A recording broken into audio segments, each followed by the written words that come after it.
오늘 누가복음 2장 8절로 12절 말씀 가지고 큰 기쁨의 좋은 표적 그리스도라는 제목으로 은혜를 나누고자 합니다. 먼저는 우리 이렇게 인사했으면 좋겠습니다. 주님이 오셨습니다. 주님이 오셨습니다. 할렐루야. 주님이 오신 이유가 뭘까? 결국은 한마디요. 나에게 기쁨을 주. 많은 사람들이 기뻐하는 것을 누리기 원합니다. 그러나 그 기쁨은 말로만 할 뿐 진정 내 마음에는 기쁨이 없다는 거예요. 지금도 이 세상을 보면 참 암울하지 않습니까? 저도 아침에 차량 운행하면서 참 적막하다. 찬양 소리 하나 들리지 않고 주님의 오심을 기뻐하는 반짝이조차 하나 보이지 않는 거예요. 어디에만 있을까요? 역시 교회 안에만 있구나. 교회 안에서만 주님을 기뻐하며 찬양하지 세상은 주님을 기뻐하지 않는구나. 이걸 보면서 참 안타깝다라는 생각을 갖게 됩니다. 또 한 주 동안 돌아보면서 많은 교회들이 이 성탄의 기쁨을 놓고 전도를 하시더라고요. 요즘 추웠잖아요. 영하 10도, 12도, 체감으로는 20도까지 내려가는 그 날씨에 밤에 나와가지고 전도를 하시더라고요. 성탄절이 왔다고, 주님의 오심이 왔다고, 우리 이 지역을 위해서 열심히 전도하는 교회들도 봤어요. 그걸 보면서 우리는 힘써야 되는구나. 주님의 기쁨이 얼마나 큰지를 저들이 알아야 한다. 그렇게 적막해져가는 이 세상 가운데 주님의 오심을 다시 한번 전해야 하는 것이 우리의 사명이구나라는 것을 깨닫게 되었습니다. 저는 우리 모두가 주님의 그 좋은 소식들을, 예수 그리스도의 그 은혜와 사랑을 우리 여러분들이 꼭 전하는 삶이 되어지기를 간절히 축복합니다. 시장 가서도요, 성탄절이 지난 월요일에 가시면 뭐 하셔야 돼요? 예수가 오셨어요.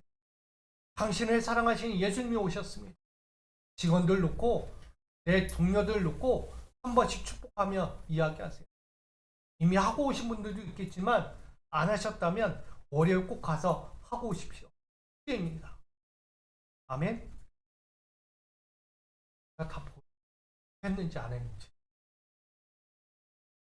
여러분, 우리에게 그 좋은 소식들이 다시금 늘 울려 퍼지는 소망이 있는 날들이 되기를 바라봅니다. 오늘 본 누가복음 2장을 좀 보고자 합니다. 오늘 누가복음 2장은 당시 로마 황제 아구스도가 살고 있었습니다. 근데 이 아구스도가 이 문장에서 이야기하는 특별한 행위를 하고 있습니다. 그것은 뭔가 봤더니 호적 조사를 한다는 거예요. 이 아구스도는 로마에 있는 모든 사람들에게 호적 조사를 하도록 명령을 하고 있습니다. 특별히 이 호적 조사를 명령하면서 원활한 세금 징수와 효율적인 식민 지배라는 목적 아래 로마 제국 내의 모든 속국에 대해서 인구 조사를 종종 실시했다는 것입니다. 이에 호적 조사는 반드시 자신의 출생지에서만 본인이 직접 해야만 했다는 것을 말하고 있습니다. 지금으로 말하면 내가 태어난 곳에서 가서 호적 조사하는 거예요. 내가 인천에서 태어났는데 다른 서울이나 부산 가서 할 수 없다는 거예요. 호적 조사는요, 내가 태어난 곳에 가서 주민센터 가서 호적을 써야 한다는 얘기예요. 내 출생식으로 하라는 얘기입니다. 그렇듯 오늘 나오는 요셉과 마리아도 갈릴리 나사렛 출신이라는 것을 보여줍니다. 요셉과 마리아도요, 나사렛 출신이어서 아구스도의 명령 앞에서 자신의 출생지로 돌아가 호적 조사를 해야만 합니다. 그러니 그 출생지로 들어가서 호적 조사를 하는데 당시 태어난 예수 그리스도도 그의 출생지에서 호적 조사가 이루어져야만 했다는 것입니다. 결국은 요셉과 마리아, 예수는 이 아구스도의 지배 아래 벗어날 수 없는 현장이 있었다는 것을 보여주는 겁니다.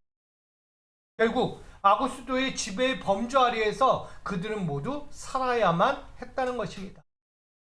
그런즉 요셉과 동정녀 마리에게 강력한 성령의 역사가 임하시게 되고 때가 이르러 결국 베들레헴이라는 이 동네에서 예수 그리스도는 탄생하게 되는 것입니다. 이 또한 이스라엘의 구원자 메시아가 다윗의 고향 베들레헴에서 탄생할 것을 이미 미가서 5장 2절은 증거하고 있습니다. 베들레헴 에브라다야, 너는 유다 족속 중에 작을지라도 이스라엘을 다스릴 자가 내게서 내게로 나올 것이라. 그의 근본은 상고에 영원에 있느니라. 아멘. 현재 로마의 아구스도는 겉으로는 힘과 권력과 강력한 통치의 지배권자로 보여주고 있습니다. 이해되죠? 세금 징수, 표적 조사를 통해 또 한번 그들의 효율적인 지배를 이루고 있다는 거예요. 아구스도는 거의 지배권자와 같은 거예요. 통치에 있어서 아무도 따라올 수 없다는 거예요. 그러나 그의 이면을 바라보면 그 로마 통치에 대한 자신의 상황에 대해서 대처할 힘이 없어요. 또한 불안한 민심을 사전에 인식하고 있었다는 것을 암묵적으로 시사하고 있습니다. 세금 징수와 표적 조사는 왜 이루어질까요? 굳이 이 아구스도가 지배하는 그 지역까지 그 출생한 사람들은 그 어디에 갔더라도 반드시 1년마다 돌아와서 출생신고를 다시 호적신고를 해야 한다는 거예요. 그게 이 아구스도의 지배 권력이에요. 그러나 그의 의도는 다른 곳에 있습니다. 결국 그의 통치가 불안하다는 것을 이야기합니다. 민심을 잠재우려는 지배 권력 또한 지도력이 부족했다는 것을 암묵적으로 시사하는 거죠. 결국 아구스도의 통치와 지배는 무지한 힘의 권력과 불의한 강탈로 시대를 억압하고 있는 것과 마찬가지였다는 거예요.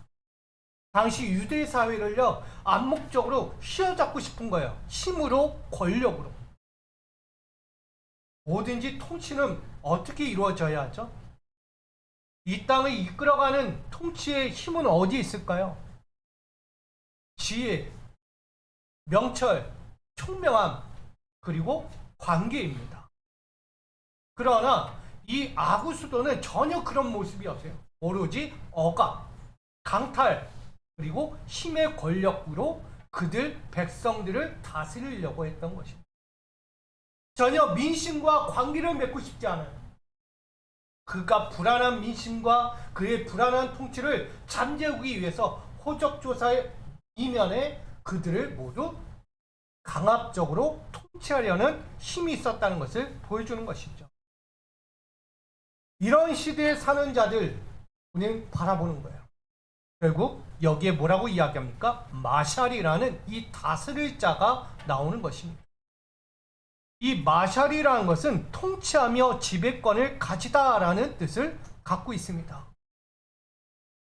주의 손으로 원수의 팔과 불의한 자리의 마음을 흩으시고 고통과 억울함을 가진 자를 대변할 통치자이며 자유자로 회복시킬 지배자가 필요하다는 사실을 분명히 전하고 있는 거예요. 육적인 힘의 권력자는 아구스도예요. 그러나 이것을 바꿔야 할 자가 필요한 거예요. 진정한 지배자, 다스릴 자가 필요했다는 것입니다. 백성들의 입장에서는 아구스도가 너무 고통스러워요. 아구스도가 빨리 떠나고 다른 왕이 와서 우리를 통치하기를 원하는 거예요. 억압과 타락 가운데 있는 그들이 어찌 이 삶을 살겠습니까? 세금 징수가요, 그냥 세금 징수가 아니고 폭탄이에요, 폭탄. 폭탄을 매달 떨어뜨리니 얼마나 살겠어요, 여러분? 여러분들에게도 폭탄 한 번씩 매달 떨어뜨린다고 생각해 보세요. 세금 징수. 감당할 수 있겠습니까? 억울하다고 할 거예요.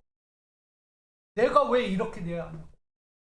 내 수입은 100밖에 안 되는데 200을 강제 징수한다면 여러분 못 살 거예요, 그건. 도저히 살 수 없는 거예요. 그만큼 아구스도가 악한 만큼 이 모든 것에 대해서 또 다른 새로운 통치자가 나오기를 기대하고 있는 백성들의 마음이 보여주고 있습니다. 그럴 때 이 마샬이라는 이 또 다른 통치자, 다스릴 자가 필요했던 것입니다. 그것을 대변하고 고통과 억울함을 대변할 자, 자유자로 회복시킬 자가 필요한 것이었습니다. 그것을 위해 오늘 이 마샬이라는 다스릴 자가 말하고 있는 거예요. 그는 하나님 나라의 새로운 시작을 선포하고 있습니다. 바로 오랜 포로기 시대를 지나 약 700년이 지난 지금 유대 땅에 평화의 왕으로 오시는 예수 그리스도가 바로 이 다스릴 자다라는 것을 증거하고 있는 것입니다.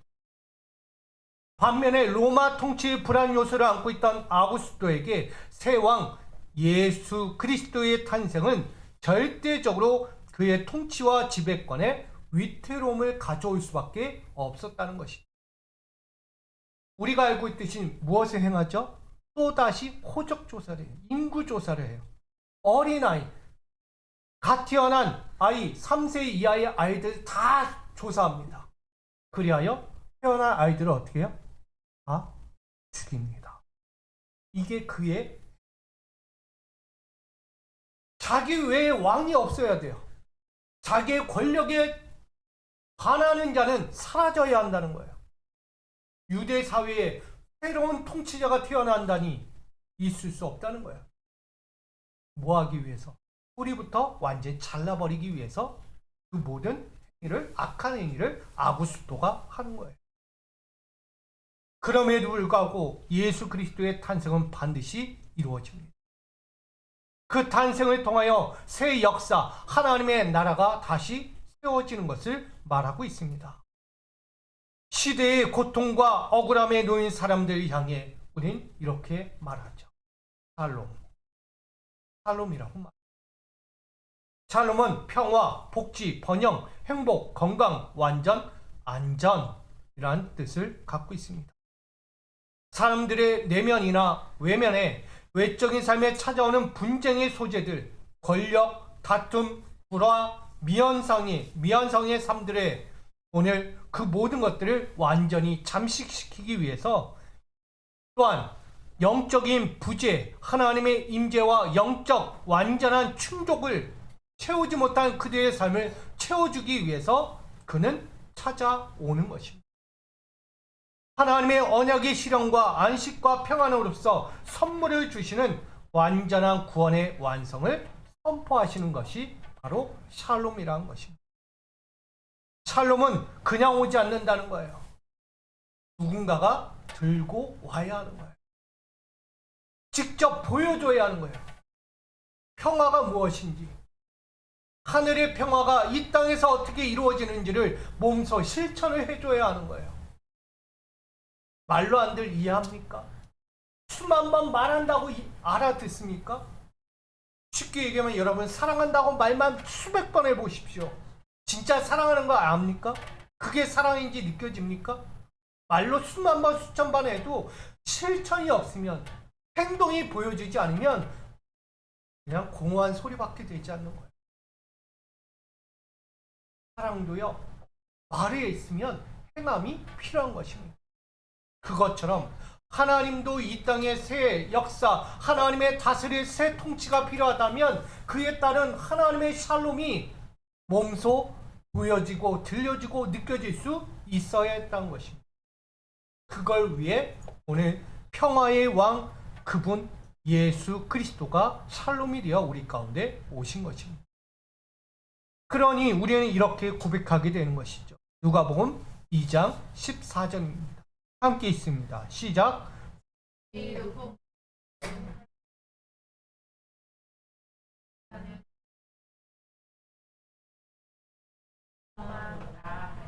아멘.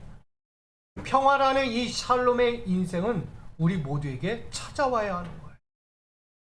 지금 유대 사회는 절교하는 시대예요.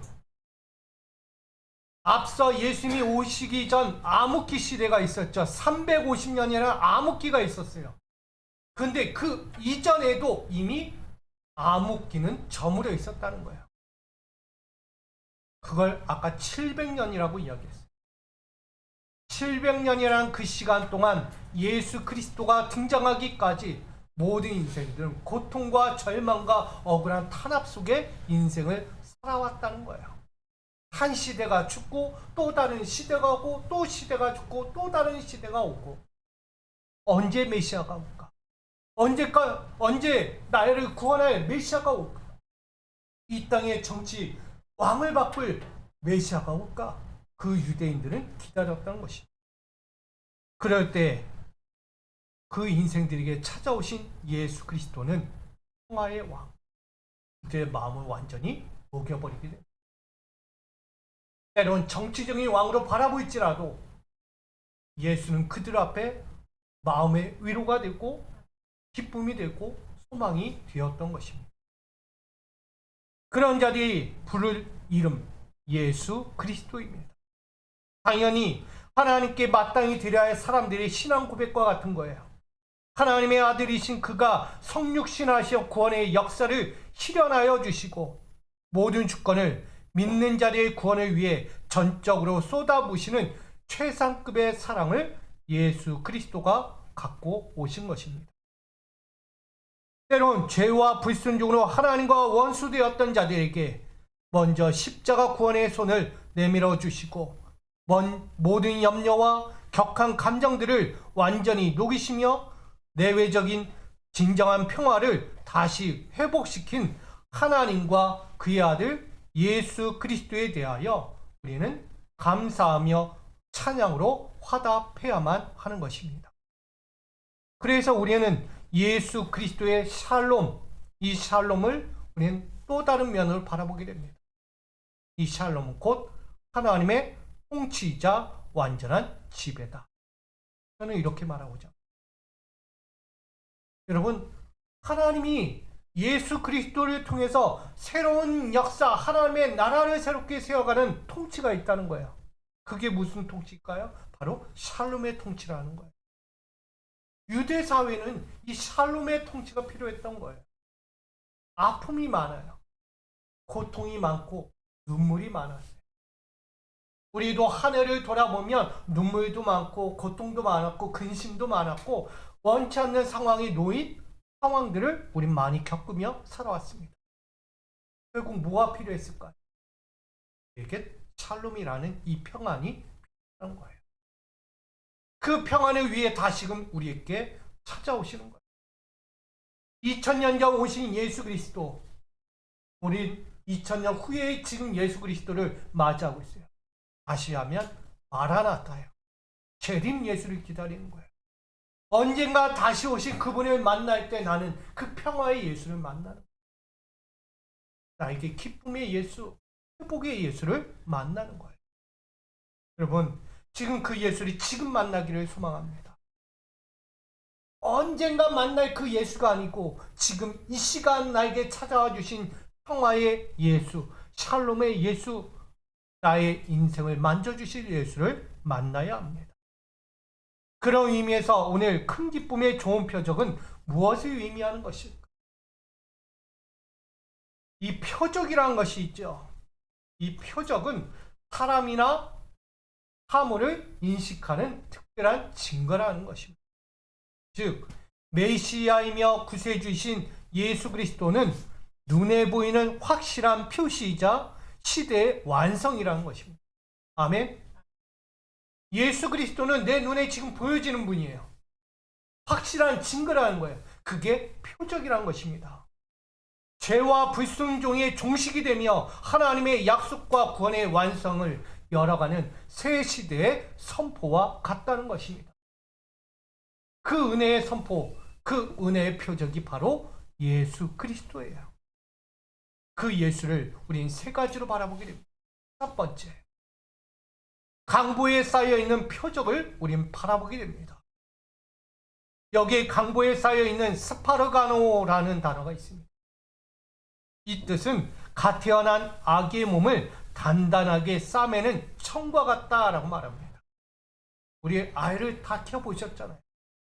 우리 갓 태어난 아이를 어떻게 해요? 강보로 쌓는 거예요. 우리 아이들을 정말 건강하게 따뜻하게 보호하기 위해서 싸는 천과 같죠. 결국 성육신하여 오신 예수 그리스도의 첫 시작은 결국 보호와 안식으로서 우리에게 알려주는 것입니다. 이해되십니까? 강보에 쌓여있는 아기를 보는 우리의 표적은 결국 우리의 인생을 보듬어주기, 끌어안아주기 위해서 보호하고 안식으로 인도하기 위해 오신 예수다라는 사실을 알려주는 것입니다. 시대의 악함과 불안과 고통과 절망들로 옥죄는 마음들로부터 안정과 평안을 주시는 예수 그리스도의 품으로 와라 들어오라 라고 오늘 초청하고 있는 것입니다. 그러니 마태복음 11장 28절 우리는 이렇게 증거하죠. 수고하고 무거운 짐진 자들아 다 내게로 오라 내가 너희를 쉬게 하리라. 당시 유대 사회는 힘들었죠. 암흑기와 같은 고통의 시대를 살고 있었어요. 그런 시대에 예수가 강보에 쌓여 우리 가운데 보여주는 표적이 된 거예요. 유대 사회의 예수는 결국 그의 품으로 들어오면 보호받고 안식할 수 있는 평안을 누리게 된다라고 말씀하고 있는 것입니다. 그러니 지치고 고난 죄인들에게 있어 예수 그리스도의 등장은 영적 휴식이자 안식을 누릴 표적이었다는 것입니다. 그래서 오늘 스파르가노 강보에 쌓여라고 오늘 우리에게 말씀하고 있는 새로운 시대의 약속과도 같은 것입니다. 그러니 여러분 오늘 이 예수가 강보에 쌓여 나에게 오신 이 예수를 우리가 바라보면서 오늘 나를 초청하고 있구나. 그의 품으로 초청하여 나를 보호하시고 안식하려는 은혜라는 사실을 꼭 기억하시기를 부탁드립니다. 두 번째는 구유에 누워 있는 표적입니다. 12절 말씀에 구유에 누워 있는 이 아기를 본다는 것은 결국 이 파트네라는 거예요. 이 구유가 뭐죠? 구유? 우리가 다 알고 있는 것처럼 가축의 먹이를 담아주는 그릇으로 표현되고 있습니다. 결국 시대의 비천한 삶이자 자유의 소리와 위의 소리가 전혀 낼 수 없을 만큼 갇혀졌다는 거예요.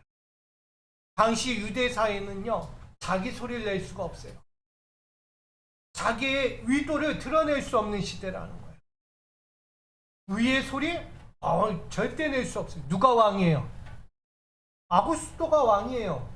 그의 목소리 외에는 어느 누구도 소리를 낼 수 없는 거예요. 그의 명령에만 복종해야 하는 거예요. 그만큼 억울하다는 거예요. 어떤 삶에든 비천한 삶으로 살아갈 수밖에 없는 그 시대를 맞이한 그들에게 이 구유라는 파트너는 다른 의미로 다가오게 됩니다.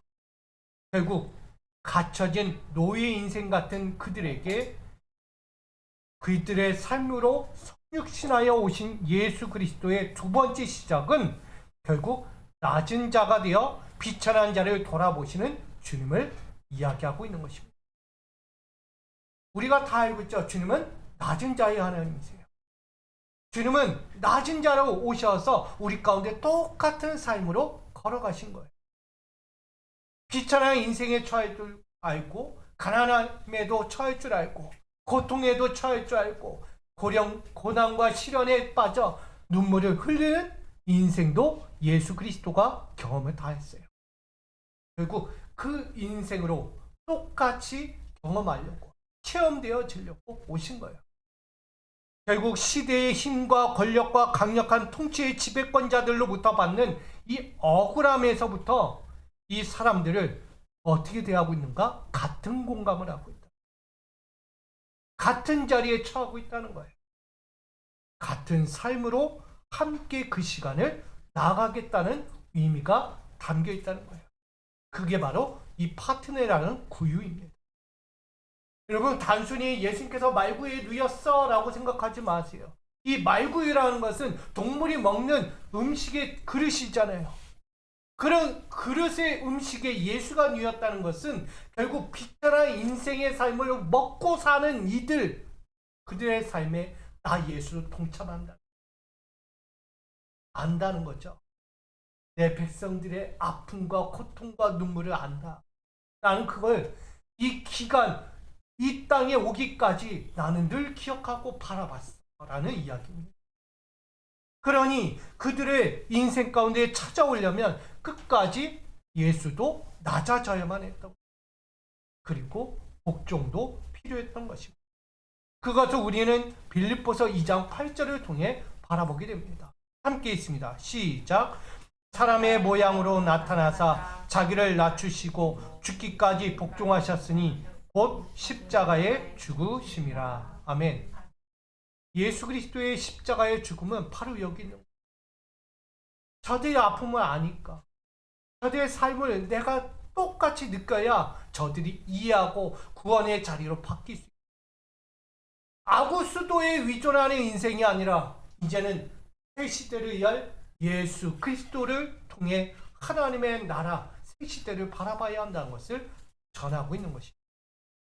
그만큼 이 구유라는 파트너는 예수 그리스도의 영적 힘과 권세와 영광을 완전히 버리신 자기 비하적인 삶에서부터 시작되었다라고 말하는 거예요.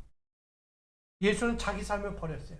영광의 삶, 하늘의 영광, 권력, 힘, 모든 영광 다 버려버리고 낮은 데 처하며 가장 잔인하고 모욕적인 인생과 단절된 생명에 거하면서 완전한 순종, 완전한 복종으로 나갈 것을 이 구유 파트너라는 것을 통하여 예고한 것입니다. 그러니 낮은 자와 비천한 자들이 다시 한번 이 예수를 바라보며 어떤 마음을 갖겠습니까? 이 예수를 바라보면 영적인 새 소망이 생겨요. 그리고 영적인 영원한 생명의 날들을 다시 누리게 될 것을 바라보게 되는 것입니다. 그래서 구유의 누역, 비천한 인생으로 끝날 인생이 아니다는 것을 알려주는 거예요. 유대사여, 너희는 나와 함께 새 소망과 새 영광의 날들을 바라보자. 그것은 하나님이 주신, 이걸 선포하고 있는 거예요. 이것을 이 구유라는 파트너의 표적으로 우리에게 두 번째 시대를 약속하고 있는 것입니다. 마지막으로 세 번째 표적은 아기를 보는 표적입니다. 우리 이 아기를 보는 표적, 너희가 가서 강보에 쌓여 구유에 누워 있는 아기를 보리니 이것이 너희에게 표적이니라. 아멘. 이 아기라는 브레포스라는 뜻이 있습니다. 그리고 보리니 휴리스코. 결국 이 아기를 본다는 것은 하나님의 은혜와 선물을 얻는 만남이 이루어진다는 것을 말합니다. 하나님의 은혜를 얻는 만남이 쉽습니까? 우리가 살면서도 한 주간도 살면서 하나님의 은혜인지 아닌지 구별을 못해요. 하나님의 은혜일까 아닐까 염려해요. 판단하기도 어려울 정도로 우리 신앙생활을 그렇게 하고 있어요. 근데 오늘 이 아기를 본다는 것은 직접적인 체험이에요. 결국 이 시대로부터 받지 못한 보호와 안식, 유대사회가 보호받지 못하고 안식조차 없고 때로는 돌봄과 깊은 이해가 없는 시대 가운데 살아가고 있을 때 예수의 인생은 그들에게 다른 것을 보여준 거예요. 뭐라고요? 성육신하여 오신 예수 그리스도는 큰 기쁨의 만남이다라는 것을 전하고 있습니다. 700년 시대의 흐름 속에서 신앙심의 확고함과 기대들이 때론 죄로 산산조각 나고 불순종으로 산산조각 나고 완악한 시대 가운데 흔들려 예수의 오심을 먼 이야기처럼 들려지는 산산조각난 신앙심으로 바뀌어져 갈 때 예수 그리스도는 다시 한번 영적으로 육적으로 우리를 살리려고 하는 희망의 메시지가 되고 있다는 거예요. 당시 유대는 영적으로나 육적으로나 피폐해졌어요. 절규하는 시간들로 점점 처참하게 바뀌어가고 있었다는 거예요. 그렇게 나아갈 때에 품어주시는 은혜가 찾아옵니다. 돌봐주시는 은혜가 찾아와 줍니다. 또한 새롭게 바라보게 하시는 은혜가 찾아와 줍니다. 그리고 진정한 구원이 뭔지를 깨닫게 하시는 은혜가 찾아오게 되는 것입니다. 그것이 바로 최상의 선물 예수 그리스도입니다. 아무도 몰랐어요. 예수라는 한 인물을 아무도 몰랐어요. 근데 저는 참 아구스도가 그걸 느꼈을까?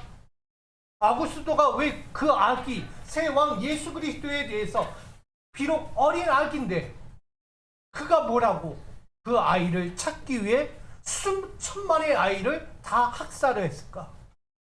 우린 그걸 봐야 돼요. 아구스도가 수천만의 아기를 죽이면서 예수를 죽이려고 했던 그 완악함이 얼마나 이 예수를 통해 우리에게 시사하는 바가 큰 것을 알려주고 있는 거예요. 예수는 곧 유대 사회의 새로운 시대의 왕이었다는 것을 알려주는 거예요. 그러니 그 최상의 선물을 우리도 봐야 하지 않겠습니까? 영적으로나 육적으로 구원하고 생명을 살리려고 하는 그 예수는 바로 우리를 구원할 예수라는 사실입니다. 구원할 예수는 다른 이가 없어요. 그 예수를 만나야 돼요.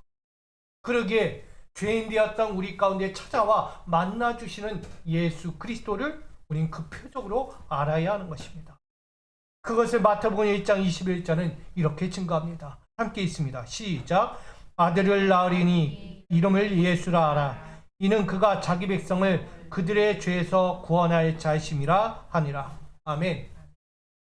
인간의 가장 근본적인 신앙 문제, 죄에 대하여 우선적인 해결이 필요했습니다. 첫 번째는 죄라는 거예요. 유대 사회에 퍼져 있는 완악한 죄들이 너무나 많았기에. 두 번째는 인간의 필요적인 삶의 문제, 위식주, 법과 질서의 평등이 해결되어야만 했던 사람들. 사회 법과 질서가요, 자기가 원하는 생각의 법과 질서가 아니에요. 아구스도가 법이라면 법이고 이게 질서라면 질서라는 거예요. 백성의 소리는 없어요. 그렇게 살고 있는 이들에게 새로운 하나님의 법과 질서, 그들의 땅을 다시 변화시킬 새로운 메시아가 필요했던 거예요. 그래서 같은 공간, 같은 자리, 같은 삶으로 찾아오셔서 영적인 휴식이자 안식으로 누릴 표적으로 그들의 인생을 회개시키고 용서하여 주시고 다시금 변화된 회복의 삶으로 이끌어 가실 구원의 날들을 그들 인생 가운데 주기 위해 오신 분이 예수 그리스도다라는 사실을 그들의 눈으로 직접 보게 하시기 위해서 오늘 전하는 것입니다.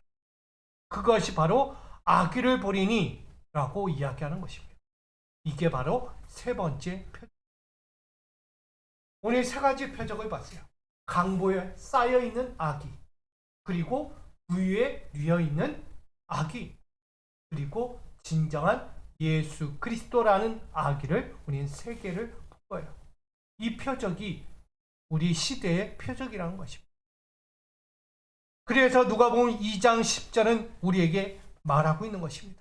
같이 있습니다. 시작. 천사가 이르되 무서워하지 말라. 보라, 내가 온 백성에게 미칠 큰 기쁨의 좋은 소식을 너희에게 전하노라. 아멘.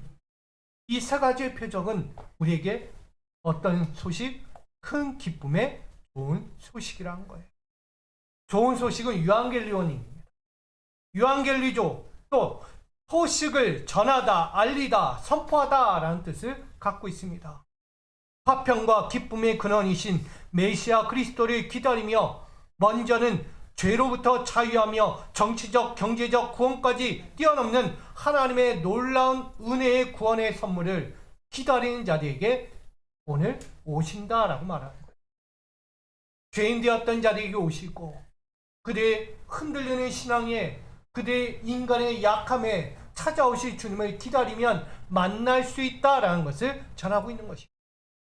오늘 여러분의 인생에도 기다리고 찾고 바라보면 주님은 찾아오십니다. 그분을 만날 수 있기를 원합니다. 그분은 그냥 오는 것이 아니라 큰 기쁨의 좋은 소식으로서 우리에게 찾아오는 것입니다. 그것을 세 가지로 이야기한 거예요. 강보에 쌓여 보호와 안식으로서 찾아오시고, 부유에 누여있는 비천한 인생으로 놔두지 아니하고 있고, 영적인 충족, 우리의 믿음의 충족을 채우기 위해 오시는 분이고, 아기를 보게 하시는 은혜, 구원의 역사, 생명의 역사를 직접 눈으로 보고 듣고 누릴 수 있도록 우리에게 찾아오신 큰 기쁨의 좋은 소식, 세 가지 표적을 말하고 있는 것입니다. 오늘 본문을 통하여 결론을 맺습니다.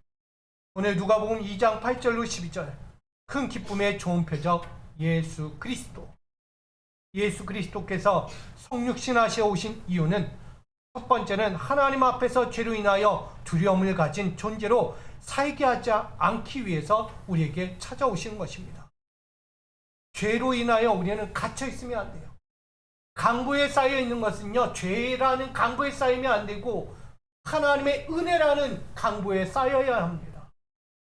십자가의 보호와 은혜, 그 능력과 사랑에 우리는 쌓여야 하는 거예요. 나아가 비천한 인간으로 영원토록 남겨두지 않기 위해서 보호와 안식 가운데 거하는 구유, 파트너를 우리에게 허락해 줍니다. 구유가 비천하지 않아요. 더럽지 않다는 거예요. 천하지 않다는 거예요. 그 구유는 우리를 살리는 구유예요. 생명을 가져주는 은혜의 구유라는 거예요. 홀로 남겨두지 않는, 늘 동행하시며 함께 하시는 은혜의 구유입니다. 그러기에 우린 아기를 봐야죠. 하나님의 영광과 은혜를 보고 듣고 누릴 수 있는 하나님과의 사귐이 새롭게 열리는 거룩한 존재, 우린 아기를 본다는 거예요. 우린 육신의 자녀가 아니에요. 하나님의 자녀, 영적인 자녀입니다. 영적인 자녀는 하나님을 만나고 하나님과 사귐이 있어야 돼요. 늘 같이 가야 합니다. 그리야 할 때 우린 그 안에서 참된 평화, 참된 샬롬의 인생을 살아가게 되는 것입니다. 사랑하는 성도 여러분, 2022년 예수 그리스도의 탄생을 맞이하는 이 성탄절을 통하여 죄로 인하여 잃어버렸던 우리의 삶의 자리, 하나님의 자녀됨의 삶의 자리, 우린 그것을 되찾게 하고 있습니다. 하나님의 사랑으로 말미암아 우린 그렇게 다시 회복되어 가고 있음을 끝까지 우린 잊지 말고 기억하시기 바랍니다. 나의 치명적인 삶에 흔쾌히 찾아오셔서 보호와 안식으로 영혼 육의 영광을 회복시키시고 최상의 선물, 큰 기쁨의 좋은 표적, 구원의 은혜 예수 그리스도를 나에게 안겨주신 그 은혜, 우리가 잊지 말고 날마다 모든 입을 열어 주라 시인하며 하나님께 영광 돌리고 전파하는 우리 믿음의 그리스도의 교회요, 그리스도인으로 살아가는 저와 여러분이 되기를 간절히 축복합니다. 예수는 나의 표적이에요. 나의 인생의 표적. 이제 그 표적을 본 자들은 인생이 바뀔 거예요. 강보에 쌓였고 부에 누였고 진정한 예수 그리스도를, 아기를 볼 거니까 이제 그 예수 그리스도와 함께 우리 다시 한번 큰 기쁨을 가지고 새 소망을 갖고 하나님 나라의 영광을 누리며 우리 다시 시작하는 이날, 이 아름다운 성탄절이 되어지기를 주님의 이름으로 간절히 축복합니다. 우리 이렇게 인사하겠습니다. 큰 기쁨의 좋은 표적 예수 그리스도를 전합시다. 할렐루야. 자꾸 내 사람만 보지 마시고 예수 그리스도도 꼭 만나시고 함께 하시기를 축복합니다. 사랑합니다. 이 땅에 생명을 주시고 변화를 주시고 회복을 주시고 용서를 주신 우리 믿음의 표적, 구원의 표적 예수 그리스도를 바라봅니다. 이 땅 2000년 전에 오시어 우리를 살리기 위해, 우리를 용서하시기 위해, 구원하기 위해 오신 예수 그리스도, 우리 아기를 봅니다. 우리 그 아기를 통하여 다시 살기 원합니다. 보호받고 안식 가운데 거하며 비천한 자리에 있지 아니하고 하나님의 영광의 자리에 세워주시고 날마다 구원의 영광, 그 아름다운 얼굴을 대면하여 만나는 축복의 인생으로 다시 살게 하시는 이 구원의 성탄절, 우리 사랑하는 자들 더욱더 그렇게 바라보며 나가오니 함께하여 주시옵소서. 끝까지 예수 그리스도 임마누엘 주님과 함께 영원히 살아가는 우리 큰 기쁨의 좋은 소식을 누리고 나누고 전하며 살아가는 우리 모두가 되게 하여 주시옵소서. 우리의 구원자 되시고 기쁨의 표적이 되신 예수 그리스도의 이름으로 간절히 기도하옵나이다. 아멘.